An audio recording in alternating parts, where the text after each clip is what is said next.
Assalamualaikum warahmatullahi wabarakatuh. Perkenalkan, saya Wahyu Eka Ramawati dengan NIM 12640621316 dari kelas MKS 5D.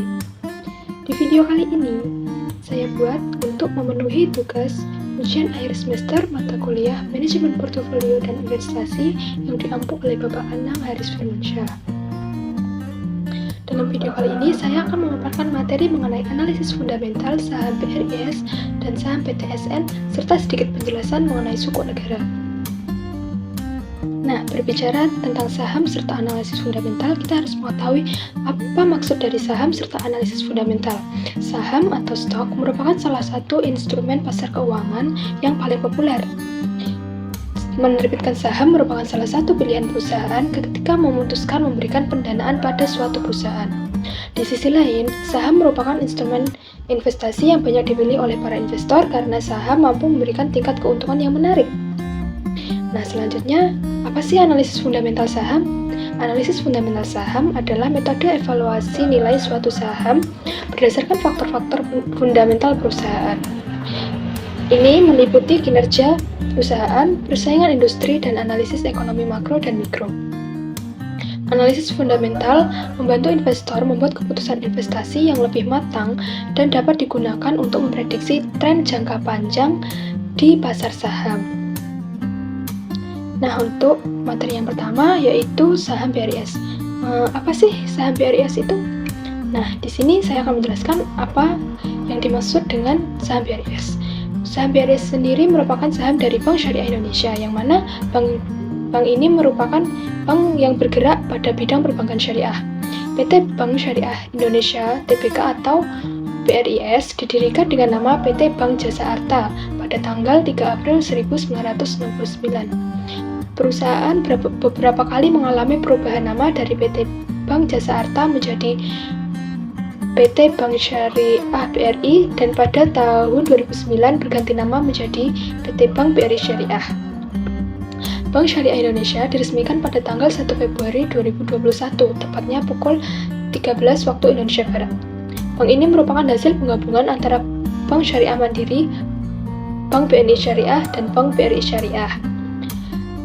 Bank ini pun menjadi bank syariah milik Himbara atau himpunan bank milik negara, dengan mayoritas sahamnya dipegang oleh Bank Mandiri, sehingga bank ini dianggap sebagai bagian dari Mandiri Group.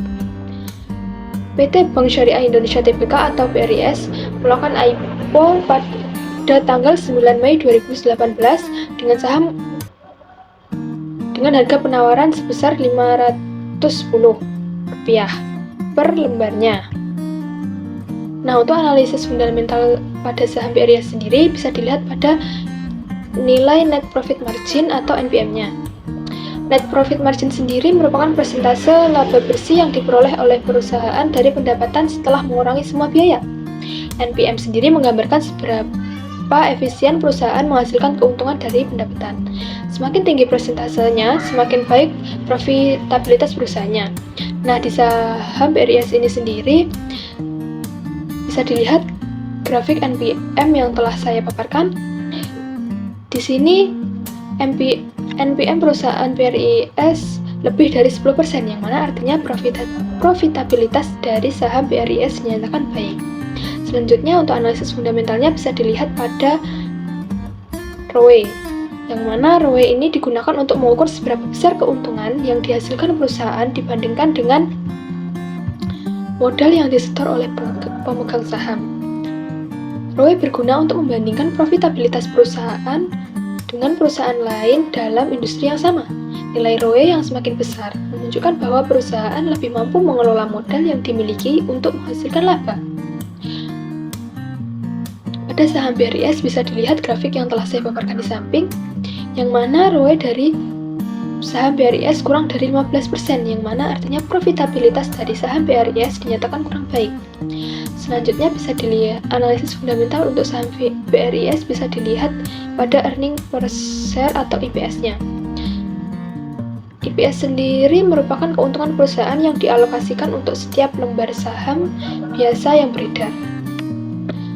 EPS merupakan sebuah indikator untuk menilai tingkat profitabilitas perusahaan, yang mana semakin tinggi nilai EPS-nya, semakin baik perusahaan tersebut dalam menghasilkan laba per lembar sahamnya. Dalam saham BRI sendiri, belum mencetak EPS positif selama 3 tahun berturut-turut. Nah, untuk selanjutnya kita akan membahas mengenai saham PTSN.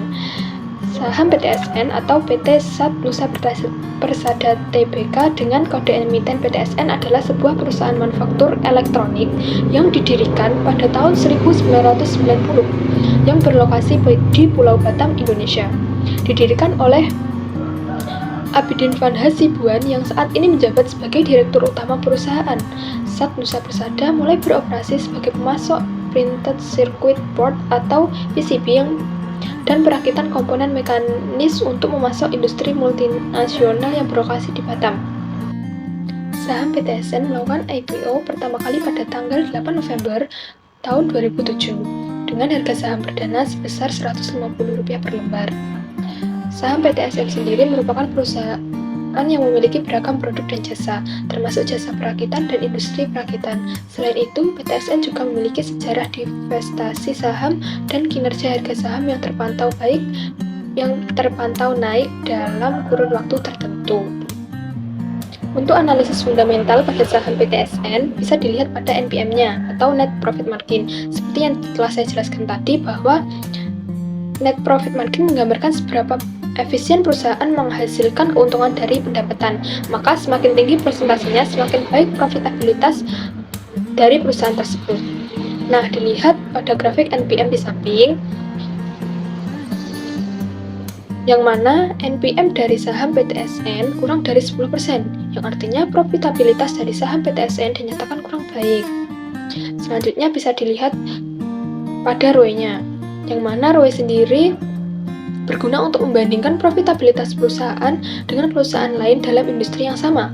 Nilai ROE yang semakin besar menunjukkan bahwa perusahaan lebih mampu mengelola modal yang dimiliki untuk menghasilkan laba. Nah, dapat dilihat pada grafik ROE di samping, yang mana ROE dari dari saham PTSN kurang dari 15%, yang artinya profitabilitas dari saham PTSN sendiri dinyatakan kurang baik.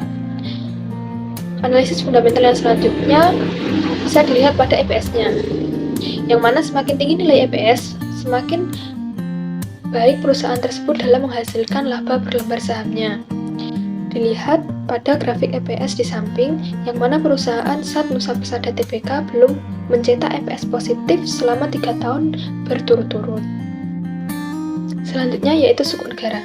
Sukuk Negara atau dikenal dengan nama Surat Berharga Syariah Negara atau SBSN adalah surat berharga negara yang diterbitkan oleh Pemerintah Republik Indonesia melalui Kementerian Keuangan berdasarkan prinsip syariah sebagai bukti atas bagian penyertaan suatu aset. Sukuk negara diterbitkan dengan tujuan untuk membiayai anggaran pendapatan dan belanja negara atau APBN, termasuk membiayai pembangunan proyek milik negara. Selain itu, sukuk negara juga diterbitkan untuk mendukung pengembangan pasar keuangan syariah di Indonesia. Penerbitan sukuk negara telah menghasilkan banyak pembangunan infrastruktur di Indonesia, di antaranya yaitu Jembatan Yutefa atau Holtecam di Papua, Jembatan Musi 4 Palembang, Gedung Perkuliahan IAIN Salatiga, Tol Solo Ngawi, Seksi 1, Colomadu, Karanganyar, Jawa Tengah, dan banyak pembangunan lainnya. Jenis sukuk negara yang ditujukan untuk investor retail adalah yang pertama yaitu sukuk retail. Jenis sukuk retail sendiri merupakan jenis sukuk negara yang diterbitkan untuk investor retail dengan minimum pembelian adalah Rp1.000.000 dengan jangka waktu selama 3 tahun. Sukuk retail memberikan imbal hasil tetap atau fixed rate. Sukuk retail juga dapat diperdagangkan di pasar sekunder sehingga memberikan kemudahan likuiditas kepada para investor. Selanjutnya, sukuk tabungan. Sukuk tabungan merupakan jenis sukuk negara yang ditujukan untuk investor retail dengan minimum pembelian sebesar Rp1.000.000. Jangka waktu sukuk tabungan lebih singkat, yakni 2 tahun. Namun, sukuk tabungan tidak dapat diperdagangkan di pasar sekunder. Sukuk tabungan memiliki opsi early redemption di mana investor bisa mencairkan 50% dana investasinya 1 tahun setelah sukuk tabungan berjalan. Sukuk tabungan memberikan imbal hasil yang berubah-ubah, namun dengan batas bawah atau disebut juga floating with floor. Yang terakhir yaitu sukuk wakaf atau dikenal juga dengan nama kas wakaf linked suku atau CWLS adalah jenis produk investasi yang cukup unik di mana kita dapat berinvestasi sambil berwakaf. Keuntungan dari investasi ini akan diwakafkan serta disalurkan melalui lembaga wakaf atau nazir dalam program yang dimiliki oleh nazir. Investasi pada sukuk wakaf dapat dimulai dengan nominal Rp1 juta dengan jangka waktu 2 tahun. Sukuk wakaf tidak dapat diperdagangkan sehingga investor harus berinvestasi hingga jatuh tempo atau hold to maturity. Nah, sekian penjelasan mengenai analisis fundamental dari saham BRIS serta saham PTSN dan sedikit materi mengenai sukuk negara.